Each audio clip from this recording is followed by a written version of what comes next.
Şükür sənə Allah'ım, bugünümə, sabahıma. Ürəyimdə bir ümid var, sən baxırsan halımıza. Şükür sənə Allah'ım, yolumu düz saxla hər an. Qəlbim yorulsa da bəzən sən verirsən mənə güman. Bir addım atıram, yenə sınaq çıxır.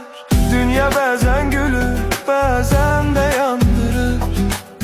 Amma mən bilirəm, tək deyiləm heç vaxt. Sənin adın var içimdə, mənə yetər bu haqq. Evimə bərəkət, canıma səhət, qəlbimə təmizlik, dilimə məhəbbət. Hər kəs öz payını halal qazansın, Allahın nuru ilə qaranlıq dağılsın. Ya Rəbbim gəncə güc ver, yaşlıya səbr ver. Qəmli olan ürəklərə biraz rahatlıq ver. Kim yorulub, kim ağlayıb, kim tək qalıbsa, sən çatdı köməyini, gecikmə Allah'ım.